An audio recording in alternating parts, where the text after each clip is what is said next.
जय हिंद साथियों, स्वागत है आप सभी का एक बार फिर से आपके अपने चैनल कॉम्पिटिटिव एग्जाम्स अड्डा में। साथियों, आने वाले एग्ज़ाम्स के लिए जो हमारी टॉप 500 करंट अफेयर्स की सीरीज़ चल रही है, उस सीरीज़ का ये वीडियो नंबर 4 है। अगर आपने अभी तक 3 वीडियोस नहीं देखी हैं तो आप उनको जाके देख लें, क्योंकि देखिए काफ़ी इंपॉर्टेंट करंट अफेयर्स हैं जो कि आने वाले एग्ज़ाम्स में पूछे जाएंगे। और इसके अलावा अगर आपको स्ट्रेटजी जाननी है कि हम किस तरीके से आने वाले एग्ज़ाम्स के लिए करंट अफेयर्स को जो है कवर करने वाले हैं, तो आप फर्स्ट वीडियो जो कि इंट्रोडक्टरी वीडियो है उसमें जाके आप उसको देख सकते हैं। तो आपको पता चल जाएगा कि करंट अफेयर्स हम किस तरीके से कवर करने वाले हैं। तो आइए शुरुआत करते हैं फोर्थ वीडियो की। क्वेश्चन नंबर 151 से 151वां क्वेश्चन है, इसमें से कौन सा मेल सही नहीं है। तो देखिए कौन सा मेल सही नहीं है इसमें से। अंतर्राष्ट्रीय योग दिवस 21 जून को मनाया जाता है, बिल्कुल। और विश्व पर्यावरण दिवस 5 जून को मनाया जाता है। विश्व जनसंख्या दिवस 11 जुलाई को मनाया जाता है। अब देखिए जो इसमें विश्व रक्तदान दिवस लिखा हुआ है, तो देखिए विश्व रक्तदान दिवस जो है 14 जून को मनाया जाता है। तो अब देखिए अगर आपको इन क्वेश्चंस में थोड़ी सी डिफ़िकल्टी होती है कि दिन हम कैसे याद रखें, तो आप क्या काम करेंगे। अब ये जो मैं आपको बता रहा हूँ दिवस, इन एक साथ सभी को नहीं पढ़ेंगे। अभी जो आपको 4 दिवस मैंने बताए हैं उसके लिए आप अलग से अपनी कॉपी में एक पेज बना लेंगे और उसको आप लिख लेंगे। उसके अलावा देखिए हर तीसरे दिन, हर चौथे दिन या हर हफ्ते आप इनको जो है 4-4 करके याद करेंगे, तो आप जो है एक लंबे समय तक इनको याद रख पाएंगे और साथ ही आपको चीज़ें जो है आराम से याद हो भी जाएंगी। तो देखिए यही तरीका होता है पढ़ने का। आप अगर बिल्कुल अशांत हो के, अशांत का मतलब आपके अंदर जो है थोड़ा पेशेंस नहीं है कि हमें तो याद नहीं हो रहा है, तो आप चीज़ों को याद नहीं कर पाएंगे। आपको थोड़ा पेशेंटली आराम से दिमाग को शांत करके आप चीज़ों को लिख के जब उनको याद करेंगे तो आपको आराम से वो चीज़ें याद हो जाएंगी। तो देखिए यहाँ से क्वेश्चन बनते हैं, इसलिए मैं आपको कह रहा हूँ कि दिवस वाली चीज़ें आप इसी तरीके से याद कर सकते हैं। इसमें एक दिवस और क्या है, अंतर्राष्ट्रीय जैव विविधता दिवस, इंटरनेशनल बायोडाइवर्सिटी डे, 22 मई को ये मनाया जाता है। इसके बाद में देखिए 152 क्वेश्चन है। भारतीय रिजर्व बैंक के गवर्नर शक्तिकांत दास ने फीचर फ़ोन के लिए किस नाम का यूपीआई आधारित पेमेंट प्रोडक्ट लॉन्च किया है। तो देखिए ये बेसिकली जो फीचर फ़ोन की जिसकी बात हो रही है, ये हमारे जो स्मार्टफोन्स हैं उन्हीं की बात हो रही है। तो इसमें reserve bank of India RBI के गवर्नर शक्तिकांत दास ने जो लॉन्च किया है उसका नाम है यूपीआई 123 पे। तो इसको आप याद रखेंगे। जो भी बैंकिंग वाले अगर इस वीडियो को देख रहे हैं तो उनके लिए तो ये काफ़ी इंपॉर्टेंट है। यूपीआई 123 पे नाम से इसको उन्होंने क्या किया है, लॉन्च किया है। 153 है।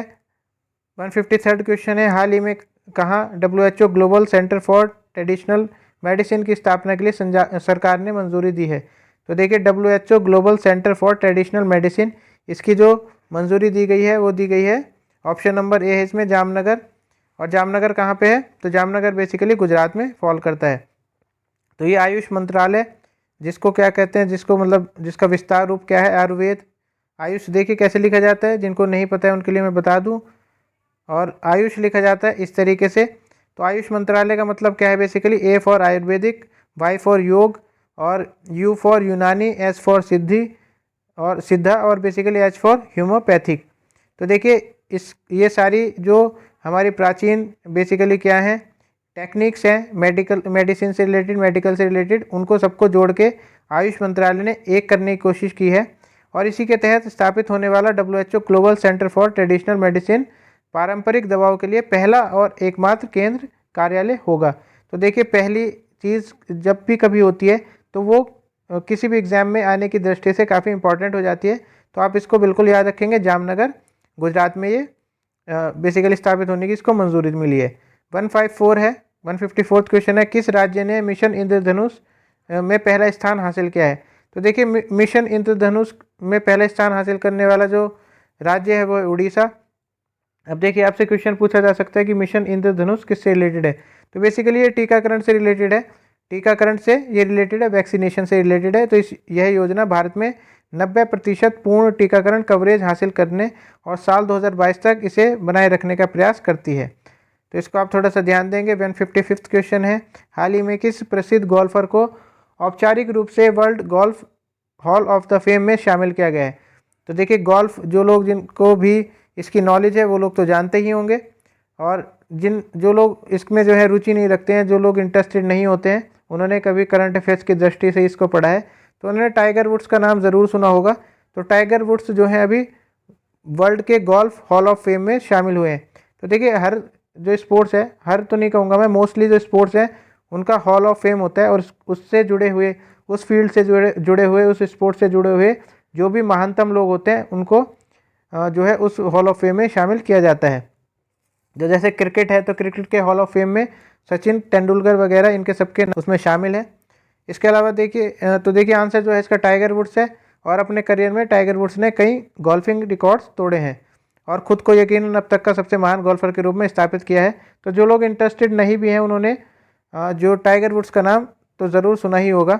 इन पे जो है एक बार जो है काफ़ी कंट्रोवर्सी में भी थे, अगर शायद आपको याद हो तो। 156 क्वेश्चन है, हाल ही में किसने मध्य प्रदेश के ग्वालियर में पहले ड्रोन स्कूल का उद्घाटन किया है? तो देखिए किसने इनाग्रेशन किया है पहले ड्रोन स्कूल का? तो ये उद्घाटन किया है ज्योतिरादित्य सिंधिया ने। तो ज्योतिरादित्य सिंधिया ने इसका उद्घाटन किया है। ये केंद्रीय नागरिक उड्डयन मंत्री हैं और मध्य प्रदेश के जो मुख्यमंत्री शिवराज सिंह चौहान हैं उन्होंने मध्य प्रदेश के ग्वालियर में पहले ड्रोन स्कूल का जो है उद्घाटन किया है। इसके अलावा देखिए इसमें एक फैक्ट और है कि देश का पहला ड्रोन मेला कहाँ आयोजित किया गया है? तो ये ग्वालियर में किया गया है। ग्वालियर भी आपका कहाँ है? एमपी में है और ये भी नागरिक उड्डयन मंत्रालय और फिक्की के द्वारा इसको आयोजित किया गया है। इसके बाद में देखिए 157 क्वेश्चन है, भारतीय रेलवे के पहले गति शक्ति कार्गो टर्मिनल का उद्घाटन कहाँ किया गया है? तो देखिए इस तरीके के जो ये बड़े बड़े शब्द हैं ना, जैसे पहले गति शक्ति कार्गो टर्मिनल, गति शक्ति कार्गो टर्मिनल, इस तरीके के क्वेश्चन जो है काफ़ी अच्छे लगते हैं एग्जामिनर को, जो भी एग्ज़ाम सेट करता है, जो भी पेपर सेट करता है। तो इस तरीके की चीज़ें आप थोड़ा सा याद रखेंगे। ये किया गया है पूर्वी रेलवे के आसनसोल मंडल में। तो देखिए पहले तो क्या है, जोन्स में बांटा जाता है रेलवे को और जोन के बाद जो है उनको मंडल में बांटा जाता है। तो ये पूर्वी रेलवे जो ईस्टर्न रेलवे है उसके आसनसोल मंडल में इसको क्या किया गया है? इनॉग्रेट किया गया है। तो देखिए आप देख सकते हैं आंसर पूर्वी रेल के आसनसोल मंडल। इसके बाद में देखिए 158 क्वेश्चन है, हाल ही में किस राज्य ने बच्चे के लिए बाल बजट पेश किया है? इस तरीके का क्वेश्चन जो है एजुकेशन से रिलेटेड जो भी एग्ज़ाम्स होने वाले, जैसे कि यूपीएचईएससी असिस्टेंट प्रोफेसर एग्ज़ाम है और या कोई भी टीचिंग से, प्राइमरी टीचिंग से रिलेटेड कोई भी एग्ज़ाम्स होंगे उनमें काफ़ी इंपॉर्टेंट है और उनके साथ साथ अन्य एग्ज़ाम्स में भी इक्वली इंपॉर्टेंट है, लेकिन एजुकेशन वालों में तो मोस्ट इंपॉर्टेंट है क्योंकि चाइल्ड बजट की बात हो रही है। तो देखिए ये किया है मध्य प्रदेश ने। मध्य प्रदेश सरकार ने पहली बार अपनी वार्षिक वित्तीय योजना के हिस्से के रूप में बाल बजट पेश किया है। 159 क्वेश्चन है, हाल ही में कौन सा देश अमेरिका का गैर नाटो प्रमुख सहयोगी बना है? तो देखिए गैर नाटो की बात हो रही है, मेजर नॉन नाटो अलाई जो बना है वो बना है कतर। कतर को अमेरिका ने क्या बनाया? अपना नॉन नाटो अलाई बनाया है। नाटो क्या बेसिकली क्या है? नॉर्थ अटलांटिक ट्रीटी ऑर्गेनाइजेशन जो हैं, जो नॉर्थ अटलांटिक और मान लीजिए जो यूरोपियन कंट्रीज़ हैं अटलांटिक ओशन के इधर उधर, जो मतलब दोनों तरफ जो है, इधर तो अमेरिका और कनाडा है और इधर क्या है? यूरोपियन कंट्रीज़ हैं। तो उनके बीच में एक जो अलाई बना हुआ है, उनके बीच में जो एक ट्रीटी है, सिक्योरिटी वगैरह जो है कि मान लीजिए एक देश पे कोई हमला करेगा तो दूसरा देश आएगा, इस तरीके की जो है नाटो की ट्रीटी है। तो इसमें अब एक नॉन नाटो अलाई भी बन गया है, वो बन गया है कतर और ये यूएसए के साथ जुड़ा है। तो इसको आप याद रखेंगे, एक इंपॉर्टेंट क्वेश्चन है ये। हाल ही में किसने छात्रों के लिए युवा वैज्ञानिक कार्यक्रम युविका आयोजित किया है? एक इंपॉर्टेंट क्वेश्चन है भी, इसरो से ये जुड़ा हुआ है। तो एक इंपॉर्टेंट क्वेश्चन में कहूँगा इसका आंसर जो रहेगा इसरो रहेगा। Recently who has organise the young scientist programme YUVIKA? तो आप इसको भी याद रखेंगे, युविका इसरो से जुड़ा हुआ है। तो देखिए इसरो इसका आंसर है भारतीय अंतरिक्ष अनुसंधान संगठन इसरो।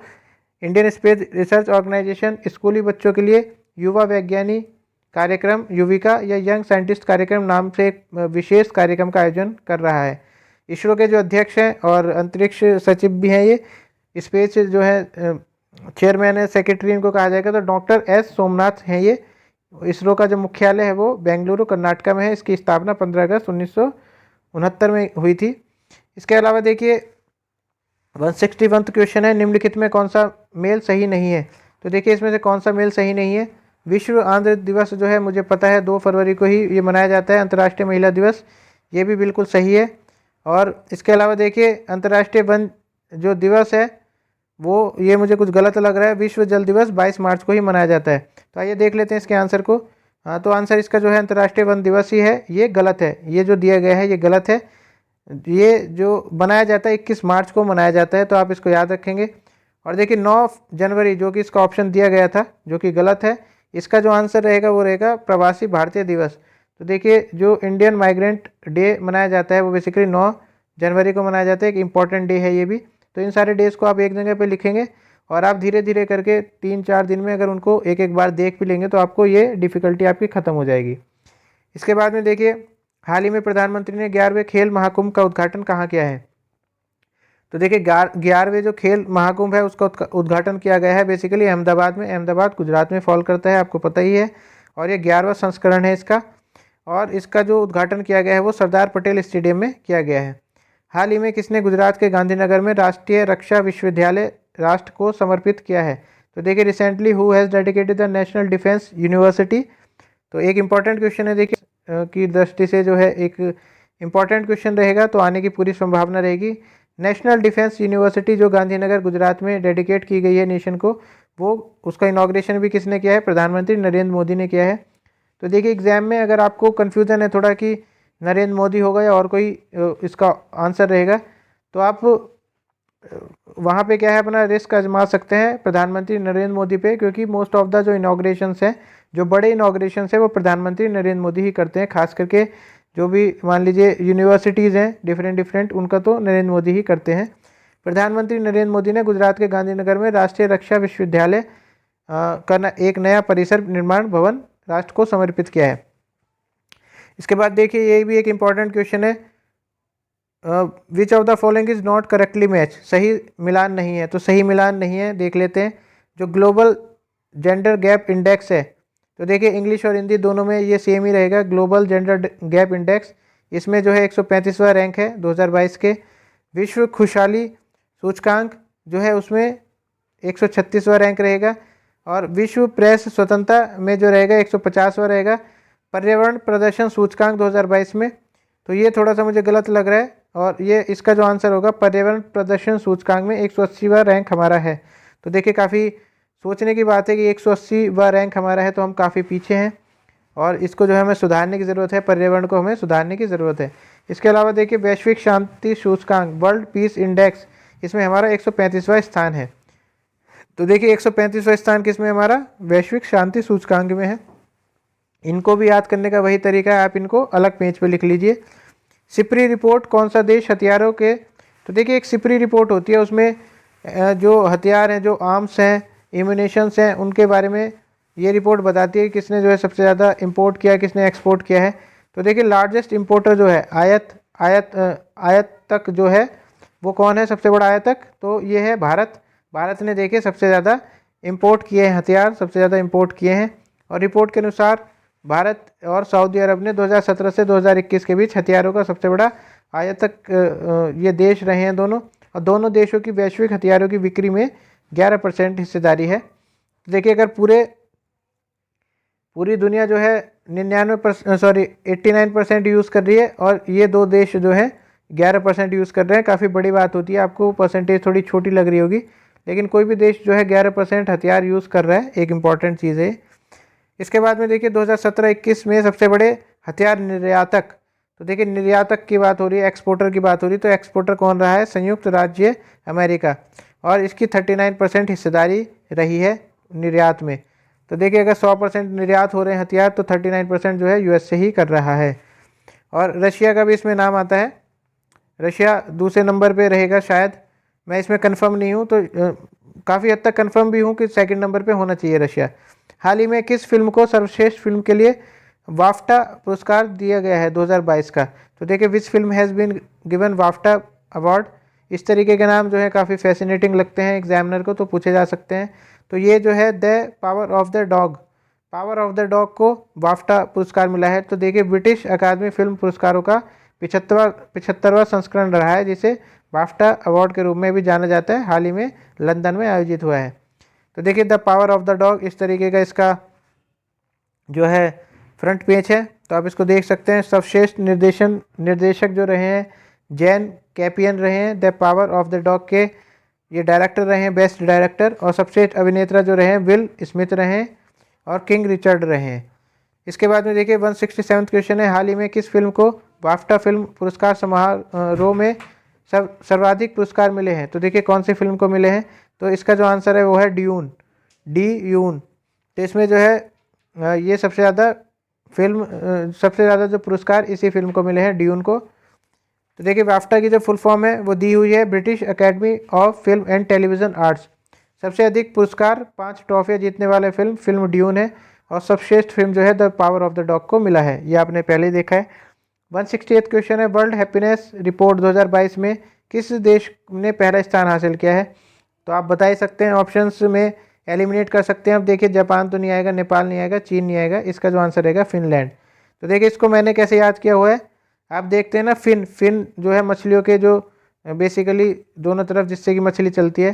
तो आप जब देखिए हैप्पी होते हैं ना, खुश होते हैं, तो अपने दोनों हाथ क्या करते हैं, दोनों हाथों को हिलाते हैं, आपको ऐसा लगता है कि मैं उड़ रहा हूँ या उड़ रही हूँ। तो आप इसको ऐसे याद रख सकते हैं, फिनलैंड जो है हैप्पीनेस रिपोर्ट में सबसे टॉप पे है। और इस बार जो है भारत ने 136वां रैंक हासिल किया है। तो आपको देखिए 2 चीज़ें तो ज़रूर याद रखनी है, रैंकिंग में किसने टॉप किया है और भारत का स्थान क्या है। तो आप इसको थोड़ा सा याद रख सकते हैं। 136वां स्थान इसने हासिल किया है। पिछली बार भारत ने इस रैंकिंग में 139वां स्थान हासिल किया था। तो 3 रैंक की जो है इजाफा हुआ है। इसका मतलब इजाफा होने का मतलब क्या है कि हम जो है थोड़े से ज़्यादा खुश हुए हैं, 3 रैंक से हम जो है ज़्यादा खुश हो गए हैं। इसके बाद में देखिए दिशांक किस भारतीय राज्य का भूमि डिजिटलीकरण एप्लीकेशन है?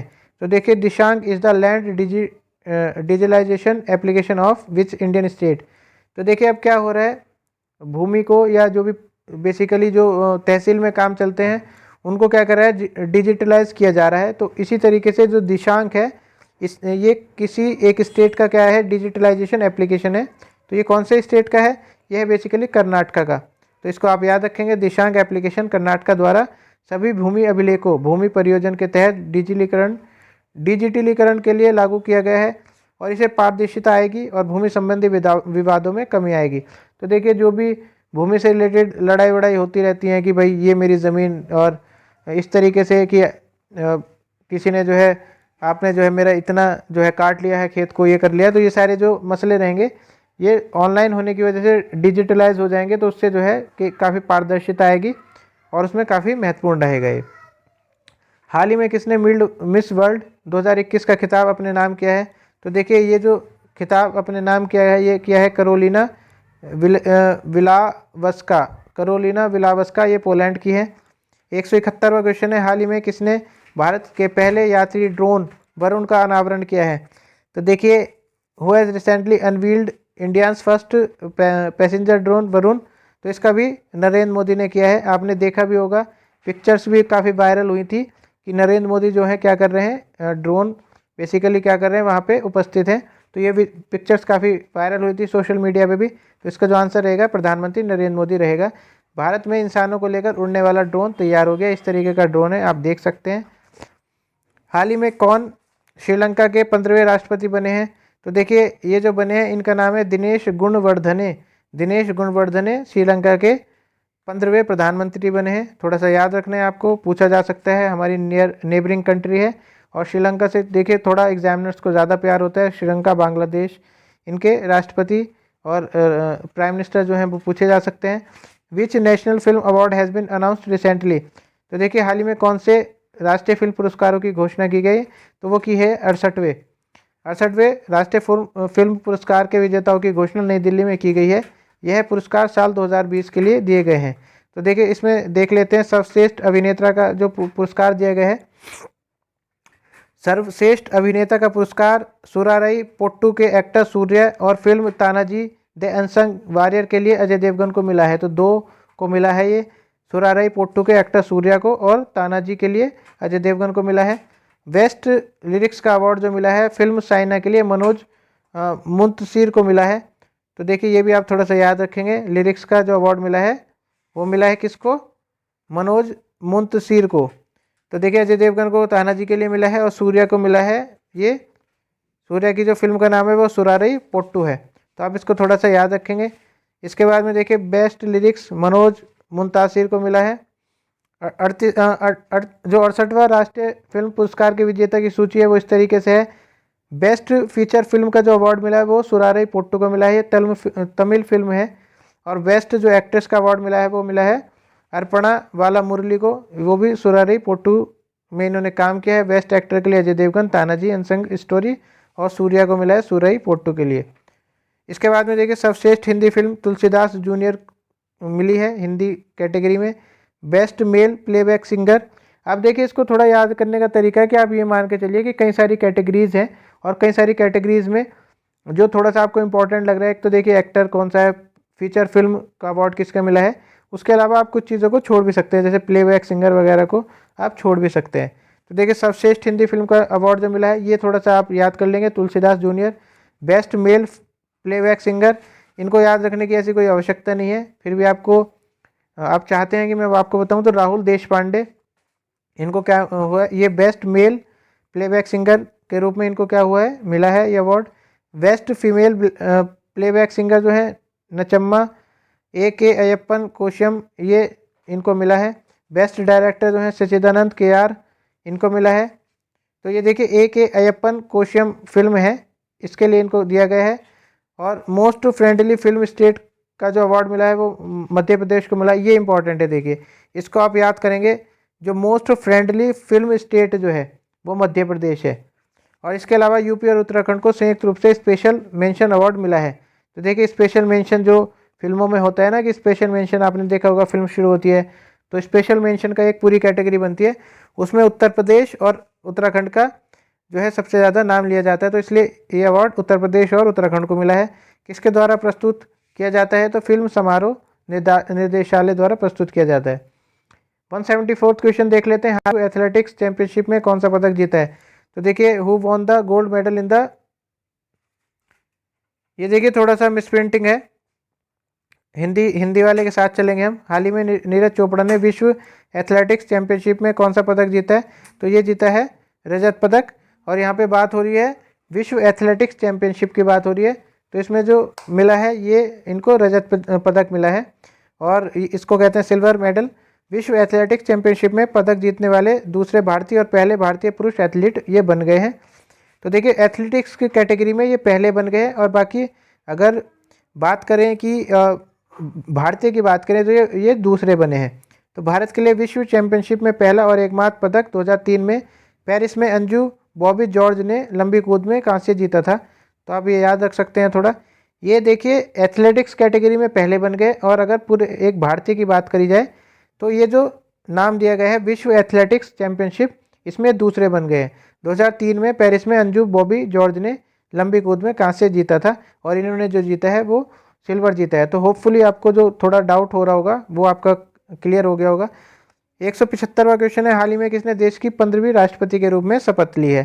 तो ये इंपॉर्टेंट है, शपथ ली है 15वीं प्रेसिडेंट के लिए, ये है द्रौपदी मुर्मू। और इनके बारे में मैं आपको बता दूं, द्रौपदी मुर्मू 64 वर्ष देश की सबसे युवा राष्ट्रपति हैं, तो ये भी आप याद रखेंगे। देश की पहली ऐसी राष्ट्रपति जिनका जन्म आज़ादी के बाद हुआ है, ये भी आप याद रखेंगे।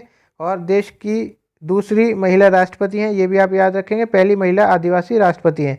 तो देखिए आदिवासी की बात आई है तो आपको मैं बता दूं, ये जो संथली आप सुनते होंगे, संथली जो जनजाति है, ST कम्युनिटी आते हैं, शेड्यूल ट्राइब कम्युनिटी, उससे ये बिलोंग करती हैं, तो इसको भी आप थोड़ा सा याद रखेंगे।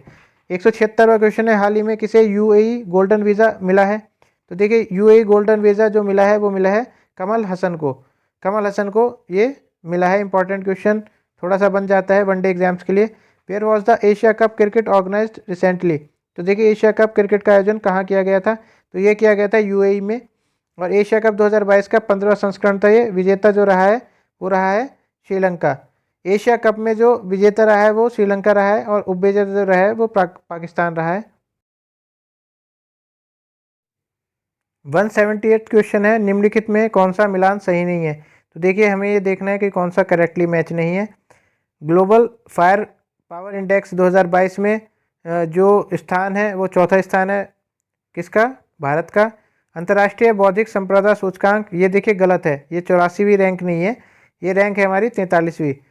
अंतर्राष्ट्रीय मतलब इंटरनेशनल इंटेलेक्चुअल प्रॉपर्टी इंडेक्स में हमारी जो रैंकिंग है वो 43वीं है। तो इसमें और जो सही है सारे, ये जो 84वां है इसको आप 43 कर लेंगे, बाकी सतत विकास रिपोर्ट में जो है सस्टेनेबल डेवलपमेंट रिपोर्ट में हम 120वें नंबर पे हैं।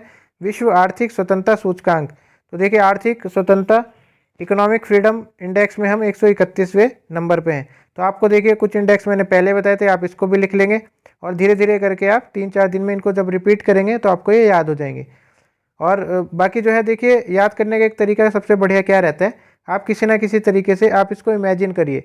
आप इसको इमेजिन करेंगे, मान लीजिए यहाँ पे फायर पावर लिखा हुआ है, तो फायर पावर में आप इस तरीके का कुछ इमेजिन कर लीजिए कि कहीं पे आग लग रही है, 4 लोग हैं वहाँ पे। तो इस तरीके से आप थोड़ा इमेजिन करके कनेक्ट करेंगे तो आपको लंबे समय तक भी याद रहेगा और याद हो जाएगा, नहीं तो आप बार बार इसको पढ़ते रहेंगे, आपको याद नहीं होगी ये चीज़ें। इसके बाद में देखिए क्वेश्चन नंबर 179 है, निम्नलिखित में कौन सा मिलान सही नहीं है। तो देखिए ये देखना है हमें, डॉक्टर के अग्रवाल जो है डीआरडीओ के पूर्व राष्ट्रीय अध्यक्ष, कल्याण सिंह उत्तर प्रदेश के पूर्व मुख्यमंत्री, ये तो सही है। शारदा मेनन जो है ये भारत की पहली महिला मनोचिकित्सक है। और आर नागास्वामी जो है पुरातत्व विभाग के पहले निदेशक हैं। और इसमें जो है क्वेश्चन इसमें से थोड़े से पूछे जा सकते हैं, तो आप बिल्कुल ध्यान रखेंगे। अब बात हो रही है के अग्रवाल की, तो के अग्रवाल डीआरडीओ के पूर्व राष्ट्रीय अध्यक्ष नहीं है, वो इंडियन मेडिकल एसोसिएशन IMA के पूर्व राष्ट्रीय अध्यक्ष रह चुके हैं। तो ये आप थोड़ा सा याद रखेंगे। 180वां क्वेश्चन है, हाल ही में किसने 19वीं एशियाई बिलियर्ड्स चैंपियनशिप 2022 का खिताब जीता है। एक इम्पॉर्टेंट क्वेश्चन है, बिलियर्ड्स की बात हो रही है और बिलियर्ड्स का जो अवार्ड जीता है वो पंकज आडवाणी ने जीता है। 19th एशियन बिलियर्ड चैंपियनशिप 2022 का खिताब पंकज आडवाणी ने जीता है। तो आप इनको भी किसी तरीके से आप जोड़ जाड़ के इनको याद कर लेंगे। यही तरीका होता है, देखिए करंट अफेयर्स को याद करने का तरीका यही होता है कि आप किसी ना किसी, मान लीजिए कोई पंकज आपका दोस्त है या आपके कांटेक्ट में है, तो आप उसको इस तरीके से जोड़ लीजिए। और बिलियर्ड्स जो है, आपने बिलियर्ड्स का खेल भी देखा होगा, तो इमेजिन कर लीजिए कि पंकज जो है बिलियर्ड्स को खेल रहा है। तो इस तरीके से ही आपको चीज़ें याद होंगी।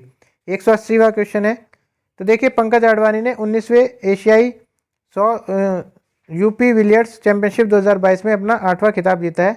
यह दोहा कतर में आयोजित किया गया था। तो देखिए ये है पंकज आडवाणी, इनको आप देख सकते हैं। और पंकज आडवाणी जो है क्या खेल रहे हैं, बिलियर्ड्स खेल रहे हैं। अच्छा चलिए आप कमेंट बॉक्स में बताएंगे कि स्नूकर और बिलियर्ड्स में क्या अंतर होता है। स्नूकर और बिलियर्ड्स में देखिए क्या अंतर होता है, अगर किसी को पता है तो कमेंट बॉक्स में बताएं। 181वां जो क्वेश्चन है वो है, हाल ही में किस राज्य की विधानसभा भारत की पहली पेपरलेस विधानसभा बनी है। ऐसे क्वेश्चंस बहुत आते हैं एग्जाम में, तो इसका जो आंसर रहेगा वो रहेगा नागालैंड। तो first state assembly has become the first paperless assembly of India recently, तो दिस इज़ नागालैंड।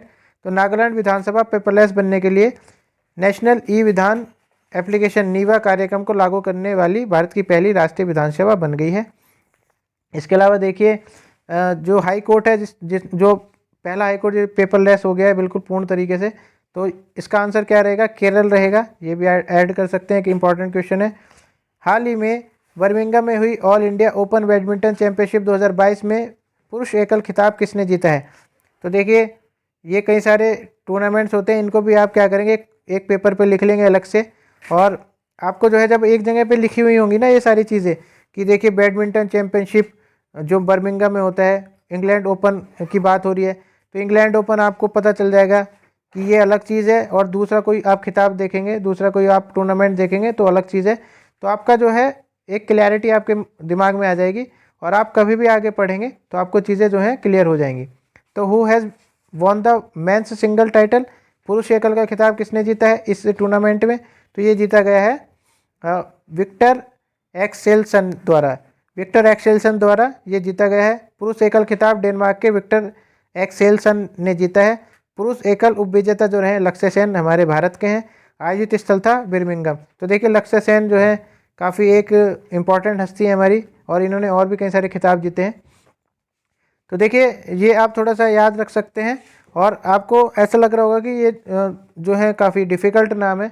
तो अगर आपने करंट अफेयर्स का देखिए क्या नेचर होता है, करंट अफेयर्स का नेचर ये होता है कि अगर आपने इस तरीके से जो MCQs मैं आपको करा रहा हूँ, अगर इस तरीके से आपने एक बार भी सुन लिया इसको, तो आपको वहाँ पे क्या करना है, आपको एलिमिनेट करना है, और आप वहाँ पे एलिमिनेट कर देंगे। आपको पता है कि कोई विक्टर करके था, तो ज़रूरी नहीं है कि आपको पूरा नाम याद रखना है।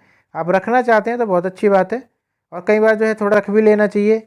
इस तरीके से करीबी ऑप्शंस भी आ जाते हैं, लेकिन आप वहाँ पे एलिमिनेट कर लेंगे, इस बात की पूर्ण गारंटी है। हाल ही में कौन जो प्रिट्जकर प्राइज जो है, प्रिट्जकर पुरस्कार 2022 जीतने वाले पहले अफ्रीकी बने हैं? तो देखिए, first African to win Pritzker prize, एक इम्पॉर्टेंट प्राइज़ है, ये कई बार एग्जाम्स में पूछा गया है। तो देखिए, इनका नाम है फ्रांसिस केरे। फ्रांसिस केरे, और इम्पॉर्टेंट इसलिए क्योंकि पहले अफ्रीकन है। अफ्रीकन कंट्रीज़ देखिए काफ़ी पिछड़ी हुई कंट्रीज़ हैं, डेवलपिंग कंट्रीज़ में आती हैं।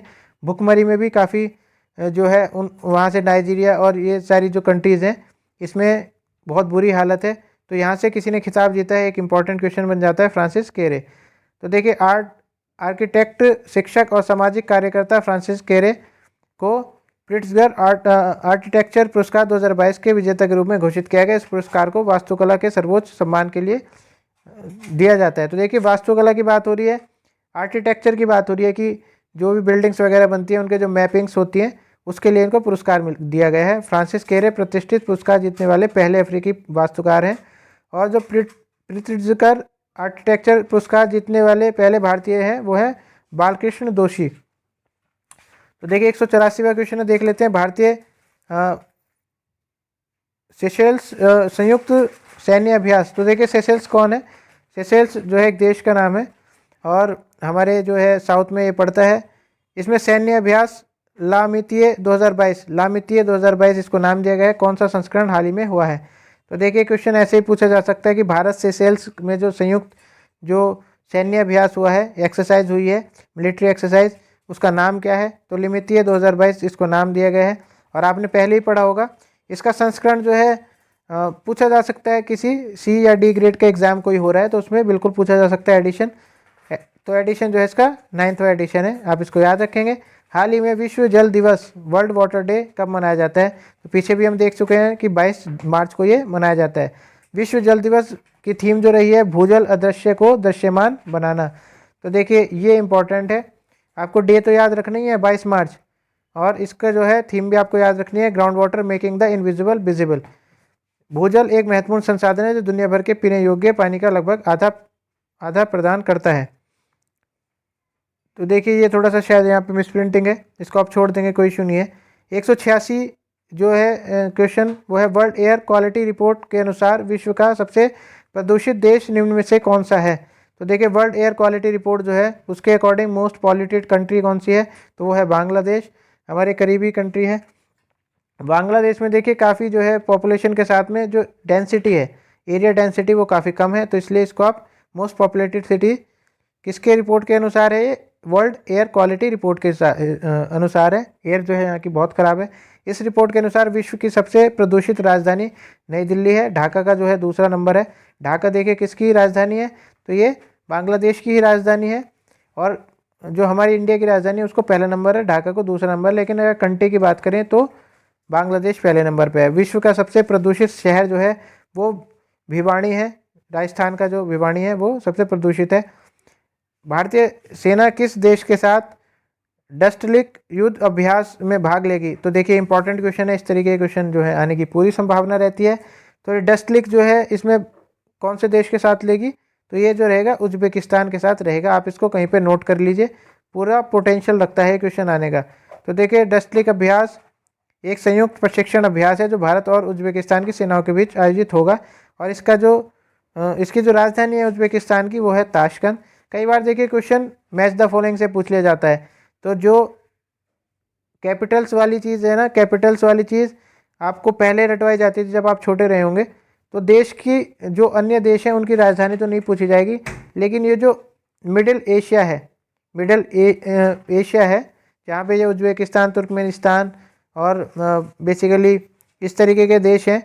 तो देखिए, मिडिल एशिया के जो देश हैं उनकी राजधानी आपको पता होनी चाहिए। उज्बेकिस्तान हो गया, तुर्कमेनिस्तान हो गया, ये सारे देश जो हैं 5-6 देश, इनकी राजधानी और इनकी राजधानी को मैच द फॉलोइंग करने के लिए आता है, तो इसलिए आपको थोड़ा पता होना चाहिए। हाल ही में पाक जल डमरू मध्य को तैर कर पार करने वाली सबसे कम उम्र की महिला तैराक कौन बनी है? तो देखिए, who has recently become the youngest female swimmer to swim across the Palk strait. तो देखिए, पाक स्ट्रेट को सबसे तैर कर पार करने वाली जो बनी है उनका नाम क्या है? जिया राय। तो देखिए, आप कमेंट बॉक्स में बताएंगे पाक स्ट्रेट कहाँ पे है। और एक इम्पॉर्टेंट स्टेट है ये, तो इसलिए आपको पता भी होना चाहिए कहाँ पे है। इसके बाद में देखिए 189th क्वेश्चन है, who has recently become the first para athlete to receive Padma Bhushan. तो देखिए पैरा एथलीट वो लोग होते हैं जिनको जो है थोड़ा शारीरिक रूप से कहीं ना कहीं थोड़ी सी त्रुटि होती है, थोड़ा सा मान लीजिए कोई प्रॉब्लम है, पैर का अंगूठा नहीं है या इस तरीके की चीज़ें हैं, तो पैरा एथलीट उनको कहा जाता है। और पहले जो बने हैं उनका नाम क्या है, तो उनका नाम है देवेंद्र झाझड़िया। देवेंद्र झाझड़िया देखिए काफ़ी नामी ये पैरा एथलीट है, तो इनको आप याद रखेंगे, यहाँ से क्वेश्चन बन सकता है। हाल ही में एबेल पुरस्कार से किसे सम्मानित किया गया है, तो देखिए सम्मानित किया गया है डेनिस पार्नेल सुलीवन को। डेविस पार्नेल सुनीवल Norwegian Academy of Science and Letters ने अमेरिकी गणितज्ञ डेनिस पार्नेल को वर्ष 2022 के लिए एबेल पुरस्कार से सम्मानित किया है। तो आप इसको थोड़ा सा याद रख लेंगे। देखिए जो नाम है किस तरीके से आप डेनिस पार्नेल, इस तरीके से सुलीवन इस तरीके से कुछ भी आप बना लेंगे, इसका याद कर लेंगे। क्वेश्चन नंबर 191 है, निम्नलिखित में कौन सी पुस्तक का मिलान सही नहीं है। तो देखिए पुस्तक से भी क्वेश्चन है, ये क्वेश्चंस भी आ जाते हैं। Annihilation of caste Bhimrao Ambedkar की है। वेयर अबाउट जो है जो जुम्पा लहरी है, इनकी भी एक इम्पॉर्टेंट बुक है। Home in the world A memoir, ये अमर्त्य सेन की बुक है।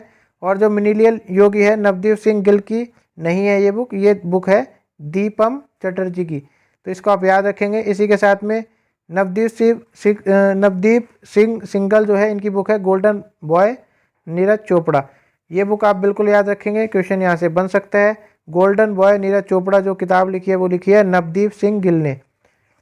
तो देखिए इस तरीके से आप थोड़ा सा याद रख सकते हैं। नवदीप सिंह गिल जो है बेसिकली एक पंजाबी नाम है, और नीरज चोपड़ा जो है हरियाणा के हैं, तो हरियाणा पंजाब पास में है, तो आप इसको थोड़ा सा याद रख सकते हैं। नवदीप जो है एन से शुरू हो रहा है, नीरज भी एन से शुरू हो रहा है।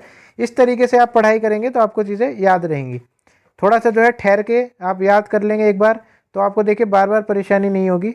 आपके सामने जो है कई सारे जो एस्पिरेंट्स तैयारी करते हैं वो बार बार एक चीज़ को पढ़ लेते हैं, लेकिन उनको लगता है माइंड में चली गई है, लेकिन फिर से वही चीज़ नहीं लगती है, उनको याद नहीं रहती है।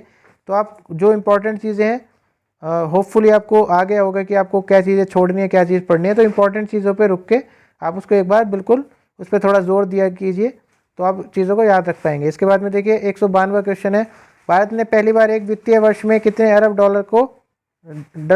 डॉलर का माल निर्यात लक्ष्य हासिल किया है।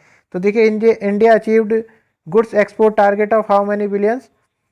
एक्सपोर्ट का टारगेट था ये, तो कितने मिलियन डॉलर्स का टारगेट था जिसको उन्होंने अचीव किया है, तो ये था 400 अरब डॉलर का, 400 अरब डॉलर। आप इसको याद रखेंगे। तो भारत ने पहली बार एक वित्तीय वर्ष में 400 अरब डॉलर का माल निर्यात लक्ष्य हासिल किया है। हाल ही में a children book The Little Book of Joy किसके द्वारा लिखी गई है, तो recently a children's book Little Book of Joy has been authored by, तो इनके जो नाम है वो है दलाई लामा और डेसमंड टूटू। तो देखिए कुछ अजीब सा नाम है, आप याद रख सकते हैं, लामा टूटू, इस तरीके से भी आप याद रख सकते हैं। और बुक का नाम है the Little Book of Joy. यह पुस्तक सच्चे सुख के अर्थ पर केंद्रित है, जो भौतिकवादी दुनिया से नहीं बल्कि मनुष्य के स्वभाव से में निहित है। तो हाल ही में देखिए किस देश ने ह्वांगसोंग 17 नामक जो है अंतर महाद्वीपीय बैलिस्टिक मिसाइल, इसको कहते हैं इंटर कॉन्टिनेंटल बैलिस्टिक मिसाइल का परीक्षण किया है। तो देखिए आप थोड़ा सा इन ऑप्शंस को देख के क्या अंदाज़ा लगा सकते हैं किसने किया होगा। Inter continental ballistic missile recently launch किया है, तो इसका जो आंसर है वह है उत्तर कोरिया।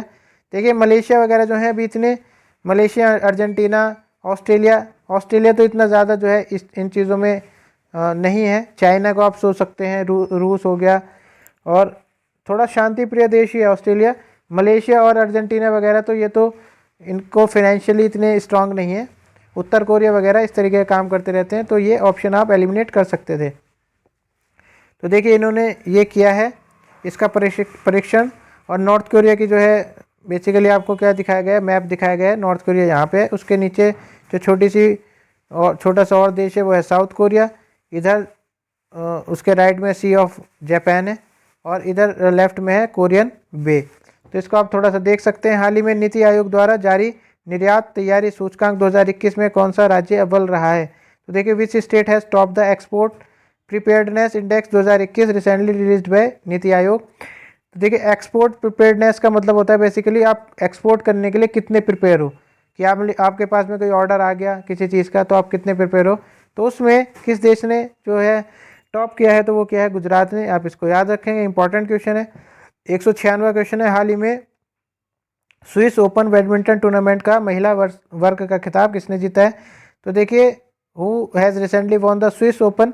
अब देखिए मैंने आपको एक ट्रिक बताई थी, आपको जो इस तरीके के जो भी टूर्नामेंट लग रहे हैं उसमें आपको और कैटेगरीज बनानी, जैसे मान लीजिए क्रिकेट का है, टेनिस का ज़्यादा पूछा जाता है, बैडमिंटन का ज़्यादा पूछा जाता है, तो ये 2-3 कैटेगरीज में आप टूर्नामेंट्स के नाम लिख लेंगे और उनके जो भी प्लेयर्स ने जीता है उनके भी नाम लिख लेंगे, तो आपको चीज़ें क्लियर हो जाएंगी। तो देखिए वीमेंस कैटेगरी का पूछा गया है, वीमेंस कैटेगरी में जो स्विस ओपन बैडमिंटन जीता है वो जीता है पीवी संधू, जो कि हमारे भारत की हैं। इसके बाद में देखिए 197वां क्वेश्चन है, हाल ही में कौन से ऑस्कर पुरस्कारों की घोषणा की गई है। तो ऑस्कर अवार्ड कौन से रहेंगे, ये रहेंगे 94वें 94th ऑस्कर अवार्ड रहेंगे। शुरुआत रहेगी 16 मई 1929 से शुरुआत की गई थी इनकी, और ये अभी जो किए जा रहे हैं वो 94वां ऑस्कर अवार्ड रहेगा। ये पुरस्कार academy of motion picture arts and science के द्वारा प्रदान किए जाते हैं। इन्हें एकेडमी अवार्ड्स के नाम से भी जाना जाता है। स्थान इनका लॉस एंजलिस कैलिफोर्निया यूएस रहता है। 94th ऑस्कर पुरस्कार समारोह में बेस्ट पिक्चर का पुरस्कार किस फिल्म को ने जीता है। तो देखिए ऑस्कर में अपने आप में हमारे यहाँ से ऑस्कर में मूवीज़ नहीं जाती हैं, कभी हाथ जो है नॉमिनेट ज़रूर हो जाती हैं लेकिन जीतती नहीं है, और बहुत कम मूवीज़ हैं जिन्होंने जीता है, 1-2-3 मूवीज़ ही हैं जिन्होंने ऑस्कर जीता है। तो देखिए जो इस बार जीता है वो जीता है फिल्म कोडा ने, COD ने इसको जीता है। आधार नंबर को चेहरे से प्रमाणित करने के लिए UIDAI, तो देखिए unique identity authority of India इसकी फुल फॉर्म है, द्वारा लॉन्च किए गए एक नए एप्लीकेशन का नाम क्या है। तो देखिए name of the new application launched by UIDAI to authenticate Aadhaar number by face. अगर आपका चेहरा है आपकी, देखिए आप करते हैं ना आधार, जब आपका बनने के लिए आप गए होंगे तो आपको जो है फिंगरप्रिंट्स और आपकी जो बेसिकली आपकी जो क्या रहेगी, जो आइज़ हैं, आइज़ का लेज़र लिया गया होगा। तो इसमें से जो आंसर रहेगा वो एप्लीकेशन का नाम क्या है, वो है आधार फेस RD।